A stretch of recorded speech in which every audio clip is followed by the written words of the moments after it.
Hey everybody, and welcome to my channel. My name is Brittany, for those of you who don't know me. Today on my channel I'm going to do something a little bit different. Instead of a daily vlog or a weekly vlog, what I'm going to do is actually talk about losing my mother at the age of 18. So as you can tell by the title, I have a lot of people, family and friends, who tend to ask me, you know, what happened to my mom, how did she pass away, you know, am I okay, how did I get through it, those type of questions. So I figured I'd share some of those. I'm hoping to get through this video without crying or tearing up because it's emotional, but if I do, I'm sure you guys understand. I'll just kind of get right into it. So I was 18 years old. This was 2005 actually. To make a long story short, hence the title, my mother was 5 months pregnant. Her and her fiance were expecting a child, and 5 months into her pregnancy, she began to swell. And one night, I woke up in the middle of the night to use the restroom, and I noticed that her bedroom door was open. I was a little confused because I'm like, where's my mom? She never slept with her door open. So I see in the living room that she's laying on the couch. I asked her, was she okay? Because it was a little odd that she was sleeping on the couch instead of in her bed. And she was telling me that she was having some discomfort and felt better laying on the couch opposed to laying on her bed. So, okay, you know, I'm thinking maybe that's a pregnant woman thing. I wasn't too sure. I was only 18 years old at the time. Next morning, I wake up, she tells me that she's gonna go ahead and check herself into the hospital because she wasn't feeling too well. She was swollen, like her face was pretty swollen, her legs, like just really swollen. So she goes to the hospital. I actually went to work, and I got a phone call from her a little bit later on that day, her telling me that basically she was diagnosed with preeclampsia. Now, preeclampsia is a disorder that pregnant women tend to get, more than not actually, tend to get to where it affects like your basically it affects your body. It is toxins in the blood, so you swell. It just affects a lot of different things. So with that being said, it also can harm you and your child. Given the fact that my mom was only 5 months pregnant, unfortunately they weren't able to save the baby. So you know, my mother was sad. She was sad about it. I was clearly sad because I was like, oh, I'm gonna be a big sister. Like, I've always wanted to be, you know, a sister to either a brother or a sister. So that was that. We were both sad, but my mom stayed in the hospital. I'm thinking she was gonna probably be in there like maybe a week after that happened. But things just started happening. It's kind of hard to explain because even today, it's like I feel like things happen so fast that I'm still not able to really grasp everything. But I thought she would be better. So she stayed in the hospital longer than a week. They were running tests because she kept saying that she doesn't fully feel well. So nobody knew what the issue was. My mother stayed in the hospital. I went to visit her like almost every day. She stayed in the hospital for a while. I'll say up until a month, her being in the hospital. And at this point, keep in mind, I was the only child growing up, so it was always just me and my mom. I wasn't raised with my dad. I wasn't raised with another parent other than my mother. So I only knew my mom. She, you know, she basically did kind of everything for me up until that point, from of course cooking, and I was kind of spoiled. So I didn't really do anything as far as like fending for self, like washing my clothes. I mean, I cleaned, but washing clothes, cooking, all those things, my mom mostly did them. Not that I probably couldn't have done them, but she just did them for me. So my mother was all I knew. Then I'll say, okay, so she was in the hospital for a month, and all I remember is having to do everything. Like, I stayed clearly at our house while my mother was in the hospital. So every day I would cook for myself. I would wash my own clothes. I would go grocery shopping. I would check the mail. Little things like that you would think, oh, those are so normal. You're 18. Why aren't you doing those? I didn't do them up until then. So while she was in the hospital, I was taking care of the household still. Of course, she was still paying the bills, but I was having to check the mail for her, see what bills were due, all this stuff. So she was in the hospital for about a month, and some change. And then one day, it was on a Wednesday, I'll never forget. It was a Wednesday night. I had just got off the phone with a friend, and we were planning a trip to San Diego that Friday. And I was only gonna go for the weekend. And I just remember my mom calling me, and she was telling me that she goes, you know, I'm being released this week from the hospital. And when she said it, of course, the first thing I thought was, finally, like, my mom is coming home. Because prior to that, you know, I remember telling my best friend Tiffany that, you know, it was just too much for me for my mom to be in the hospital. I'm like, okay, this is seeming more serious than I thought it would be. You know, I don't know how I would even imagine my life without my mom. So up until that point, I was just scared. So when she finally told me that she was coming home, I was like, finally, like a breath of fresh air. I just felt so relieved, and I was just like, when are you coming home? She specifically told me that she would be coming home Friday. The minute she told me that, I was like, oh, I'm not going to San Diego, I'll be here. She was like, no, go on your trip, you know, go on your trip, it's fine. And I was like, absolutely not. I was like, no, I'm gonna be home. You know, I'm just gonna be here. I'll probably even meet you at the hospital. So she at first was just kind of like, no, go on your trip. And I knew I wasn't going. I was like, absolutely not. And then I remember my mom telling me over the phone, just out of nowhere. I just remember her just kind of like asked me if I checked the mail.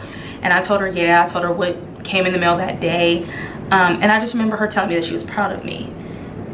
And looking back on it, I don't want to say it was weird for my mom to say something like that to me, but it was just very, in the moment, I think I felt weird, because it was like, why is she just randomly telling me that? But I was like, oh, I was like, thanks. And she was just like, you know, you've really been kind of helping me since I've been in the hospital. Like, you've stepped up a lot, like you've matured a lot. And I didn't notice it at the time. I just felt like I was doing what needed to have been done because my mom wasn't there. So it didn't really dawn on me until she said something. And I'm like, okay, like I took that as just a compliment and kind of kept it pushing.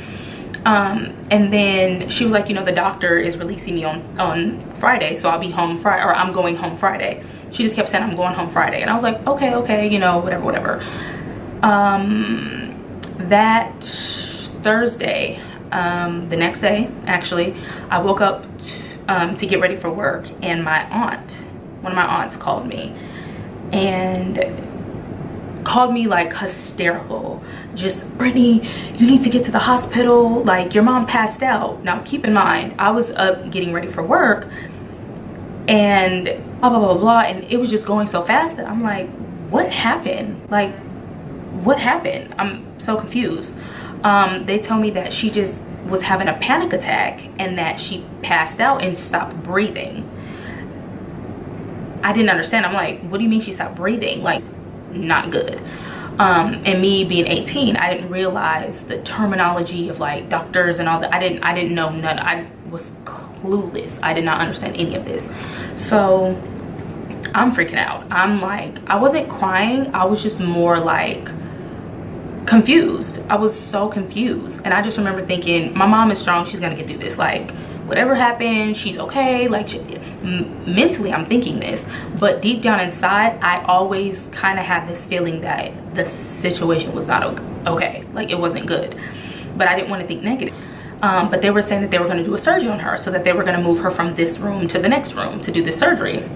And they were saying that they were going to wheel her out so the family could see her, because mind you, I still hadn't seen my mom. This whole time I've been in the hospital, I still hadn't seen her. So I was just confused. They were saying they were going to move her, and that we'd all be able to see her as they're passing her through. We waited another hour, and I just remember they weren't bringing her, and I'm like, what is taking so long? So the doctor ends up saying that they weren't going to be able to move her from the room because she was in really bad shape, that they just weren't even going to be able to move her. So that if we wanted to go in there to talk to her, or, you know, to kind of talk to her and say things to her, that we could. So me and my grandmother, I remember, oh my God, this was like, I remember me and my grandmother went in there, and my mom did not look like my mom. Like, I think that freaked me out more than anything. My mom's face was so swollen, and like tubes and needles, and she just I just remember thinking, like, this is not my mom. Like, who's this woman laying in this bed that they're claiming to be my mom? This is not my mom. I never remember seeing my mom sick growing up. She was always so strong and just up and active and fit and in the gym, and just to see her like that, the only thing I can think of is she would not want to look like she would be embarrassed for us to see her like this. But at the same time, I'm thinking, you know, this is my mom and I hate to see her like this. And I just remember, you know, we were talking to her and I was holding my mom's hand. She wasn't coherent, so she wasn't moving, she wasn't talking, she wasn't doing anything but laying there, to be honest. And I just remember the doctor saying that, you know, they're still going to try to go with the surgery, but they weren't sure because of her condition, that they didn't know if they could even do the surgery. So we go back in the waiting room. Keep in mind, most of all of my family in Arizona is in this waiting room, so including her fiance and family that I haven't seen in a while. We're sitting in this room, and probably, I want to say, after going in there to see my mom, maybe 30 minutes or more, I don't even remember. I just remember the doctor coming in and going up to my grandmother, and the minute he walked in the room, he didn't even have to say anything. Like, this feeling of just like, this feeling of sadness just completely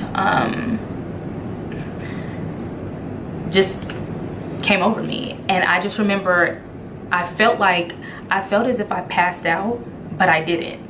I know that sounds really weird. I just remember feeling so stiff and couldn't move, or I just remember feeling lost in that very moment. And I remember him going up to my grandmother and saying, "Ma'am, you know, there's nothing else we've tried this. She's on life support. We are thinking about taking her off. She's not coherent. She's not breathing on her own." Like, and my grandmother, I just remember hearing my grandmother scream, and I just remember thinking, like, did he just say that my mom is gone? Like, is that what he just told us? And in that very moment, I just remember dropping to my knees and just crying. Like, I could not believe those were the words that were coming out of his mouth. I literally dropped to my knees in the middle of that room, and just tears just coming out of my face, and I could not control it. It was the most hurtful, most eerie, I still don't even have the words for it. It was the hardest thing in my now being 30-year-old life that I've ever had to deal with. I've been through a lot, and that nothing matches that to this day. It's unexplainable. Like, if you've lost a parent, then you know that feeling. If you've lost anybody, I mean, loss is hard, but losing your mother, there's no words for it. I'll just say there's no words for it. And I just remember thinking in that moment, like, you know, I could not, like, I felt like I couldn't breathe. I felt like I was having a panic attack. I was just like, what? And all I kept saying was, what am I supposed to do now? What am I supposed to do? Like, how am I gonna live without my mom? What am I gonna do? For whatever reason, I could not stop saying that. I think I said that over 100 times. Like, what am I gonna do? How am I gonna get by? Like, and everybody was just trying to console me, my grandma, and everyone's crying, and I'm just like, this is not real life. Like, this is not what I ever expected from my life, ever. And I just remember after all of this going on, you know, the doctor asked if we wanted to go in there and say our goodbyes, and I just remember thinking, no, why would I want to say goodbye to my mom? Like, who does that? Like, what do you mean? And I was so angry. Like, I felt so upset.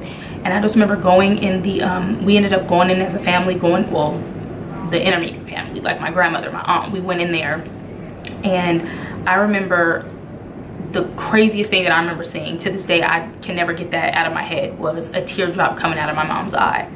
She was not awoke. I mean, she was not awake. She was not breathing on her own. They still had her on life support, but I remember a teardrop coming out of her face, and that broke me. Like,